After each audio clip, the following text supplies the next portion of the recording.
Sellel nädalal oleme, nagu igal nädalal, valjunud välja ühe inimese või teo, mis on meile kõige rohkem südamelähedane olnud või millest me ei ole üldse aru saanud. Ja täna hakkame rääkima kohe siis inimesega, kes siis sellel käesoleval nädalal tegi midagi sellist, mida pole ammu tehtud. Ja tegu on siis staarfeminist Fideliaga, kes käis Lõuna-Eestis loodust avastamas ja Põlvamaal Piusal sattus metsas kokku millegi sellisega, millest tegi pilt ja pani selle kohe muidugi internetti ülesse ja tahtis teada, mis asi see on.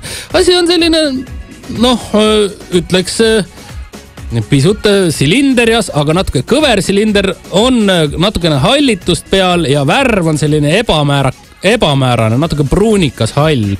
Ja juba esimene inimene, kes Fidelia seda pilti vaatas, sai aru, mis asjaga tegu on ja ütles kohe ära, et tegu on siis karu ekskremendiga. Ja oleme nüüd Fideliale helistanud, et teada saada, mis värk siis seal metsas oli. Tere hommikust, Fidelia!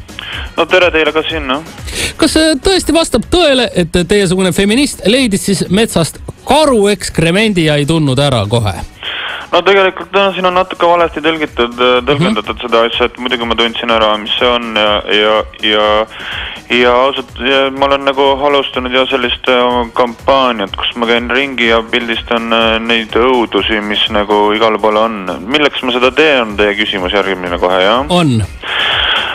No vaadake, kõik teavad mind, et ma olen ikkagi nagu kunstnik ja seisan oma suguõdede eest väljas, köhin korraks ja selles mõttes, et käin ringi siis palju ülakehaga, et mehed võivad, miks naised ei või, on ju. Ja kõik pildistavad mind nagu ma oleks mingisugune jumala ime, kõigil on kodus on üks paljas naine mingist kellast, meesterahvastest ma räägin. Kõik vahivad, pildistavad ja ma tahan lihtsalt oma selle suure jalutuskäiguga Eestimaal pildistada üles neid jubedusi, mis tegelikult, millele tahaks tähelepanu pöörata ja sellepärast panin ma ka selle karujunni pildi üles, et isegi võtta Eestis siis on metsas olla niimoodi puhtas looduses, head sealt sisse ei astunud on ju. Sitta kõik kohad täis, kui niimoodi võib teie eetris öelda. Ei tohi. Ei tohi, ilmselt kerime tagasi. Ja nüüd räägime, igatahes käid metsas ja on karujunn maas, et head sisse ei astunud on ju. Fidelia, kuidas see pilt sellest ekskremendist aitab Eesti naisi? No vot, eks ta nagu sümboliseerib esiteks punkt 1 seda, kuidas me nagu oma loodust hoiame. Kuidas naised ja mehed, eelkõige naised hoiavad, mehed, see on kindlasti isakaru, kui te vaatate pilt, see on isakaru junn. No sellest saab kohe aru, jah, see on võrdlemisi robustne. Ja see tuletab kohe meelde seda, kuidas meie naised peame oma mehe järgi koristama. Mees lihtsalt käib ja lagastab kõik kohad täis, olgu see siis ilus Piusa loodus või olgu see siis sul Mustamäe korter. Ja number 2, ehk ikkagi see, kui te vaatate seda junni lähemalt, see ikkagi on ka falloni sümbol. Natuke küll, jah. Fallon on teate sellist Kreeka... Olen kursis. Vana-Kreeka siis nii-öelda meessugu jumalust. Kes siis fallonit ei teaks? Jah, fallon on. Ja see on täiesti see junn nagu fallase kujuga ja see muidugi jälle rahulikult metsast tahad naudiskelda oma naise elu ja ilu ja see meenutab sulle paratamatult ja jälle sa tunned, kuidas sa oled nagu alla surutud. Ja igalt poolt tuleb seda maskuliinset, negatiivset powerit nii palju peale. See pilt sümboliseerib väga hästi seda meie naiste olukorda praegu Eesti riigis. Fidelia, mida ette võtta, et see olukord ei oleks selline? Kas teil on lahendus olemas? No... Eelkõige tuleb siis, ütleme siis probleem tuvastada läbi pildimaterjali ehk võtta üles kõik need erinevad asjad, mis meile meenutavad seda meeste ülemõimu siin riigis.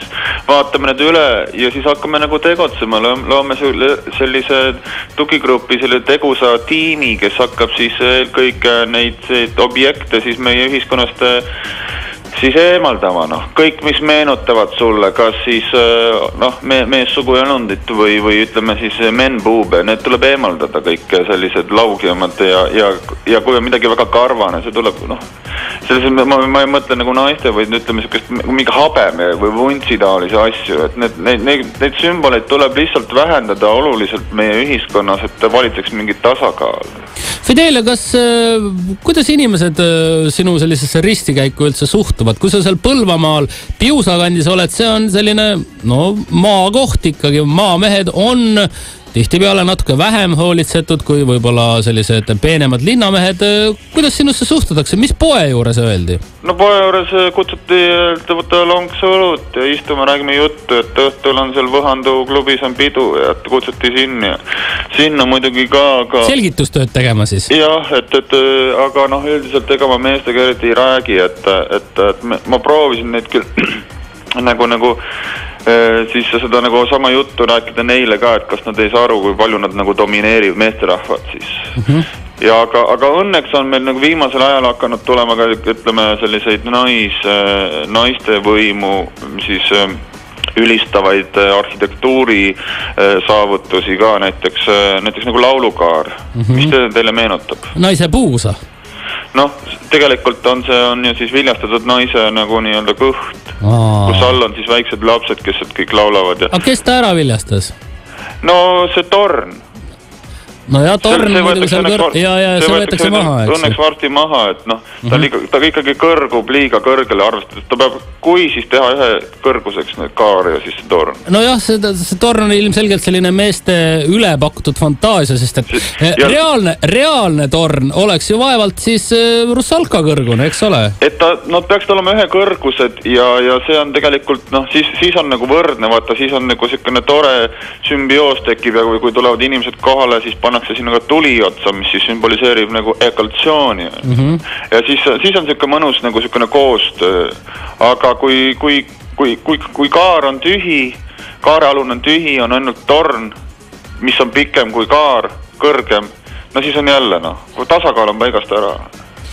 Fidelia, natuke teist teemat ka. Minu teada käisite te hiljuti lausa Ibizal oma selgitustööd tegemas ja koos sellise härrasmehega nimega Marko Striptease.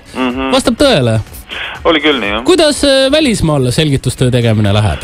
Nemad saavad aru nagu sellest mõttes, et neil on see nagu ikkagi lõunamaal on ikkagi, naised on ikkagi jumalannad on ja et selles mõttes, et Eesti mees ikka ei saa selle naisega, ta ei oska nagu selles mõttes nagu, meid on liiga palju ja mehed nagu selles mõttes ei oska meid nagu hinnata, seal on naisi vähem, me oleme jumalanna seisus ja isegi ükspuha, milline sa välja näed, sind ikkagi tõstetakse ikkagi droonile ja sinu jalgu masseeritakse hommiku kohviga.